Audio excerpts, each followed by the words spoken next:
Christmas greetings from Wesley Foundation at Purdue. What does Christmas mean to me? Like for so many people, Christmas is about family and family gatherings.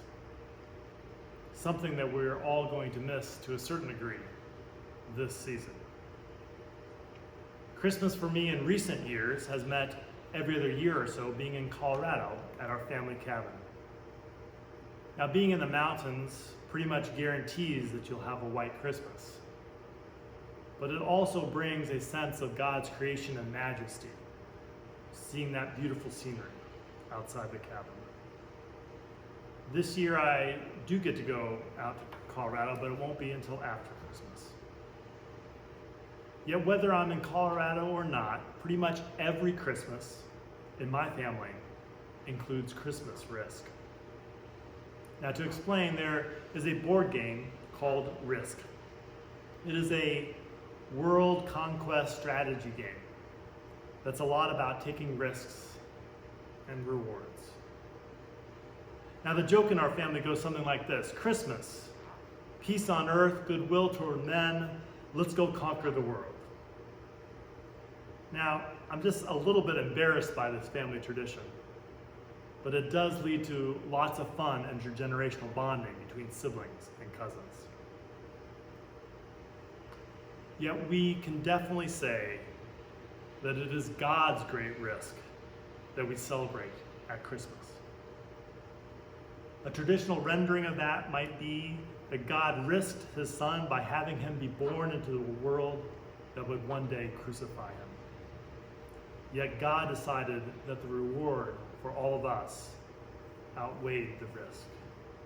And for that, we are grateful. While affirming this way of saying it, I've been inspired to look at this meaning of Christmas in a slightly different way, from a different vantage point. As some of you know, I am an adoptive parent. Now, the meaning of Christmas includes the miracle of birth and all that goes with it. The conception, developing fetus, birth process are all amazing parts of creation and creating.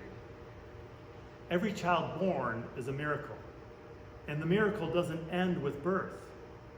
How that child develops as they grow up is also miraculous. One of my distant relatives, who was big into family genealogy, interviewed me a few years back. We were talking on the phone, and he startled me with a question. He said, "Do you want to include your daughter Ella in our genealogy?" The question shocked me. Even though Ella is adopted, I would never think of not including her. She is such an integral part of my life. She is my child, and I am her dad. So what connects us as family? Is it genetics? Or is it more about shared life experience? What makes a person more of a parent? Being part of the conception, or raising them day in and day out for years? And at Christmas we ask, what makes Jesus God's son, or what makes God Jesus' parent? Now, we do believe God was there in the conception, but what really makes God a parent for Jesus was that God raised him, not just in the Easter sense of the word. God raised Jesus from the moment of his birth and throughout his life. Luke 2 states, Jesus increased in wisdom and in years and in divine and human favor. Jesus may have been the baby most in touch with God, but my faith is that Jesus became the human most in touch with God's Spirit. So Christmas for me is not just a celebration of Jesus' birth, but also a celebration of all that went before and all that came after. It is a celebration that God was with us in our beginnings, and God is continually reaching out to raise us up more and more. It is a celebration of the divine that the divine was in Jesus, and to a lesser but just as significant degree, a celebration of the divine in each of us. Love didn't just come down at Christmas.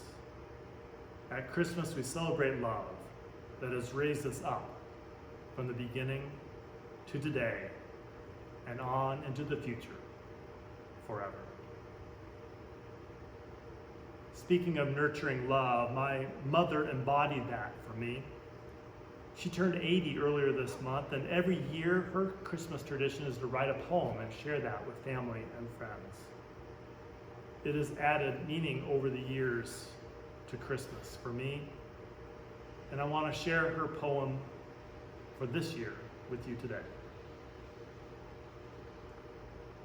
Pandemic Christmas. Into this dark night of pandemic comes Christmas, and we are frightened. A bright star of hope draws us home to Bethlehem. The Christ child is calling each of us by name. He yearns to comfort us and be born anew in our hearts. We can enter the stable and breathe a sigh of relief and lay down our fears and burdens before the Christ child. His arms are ever reaching out to comfort and guide us. We can remove our many masks of self-promotion and protection and offer ourselves just as we are to serve where the Christ child would have us.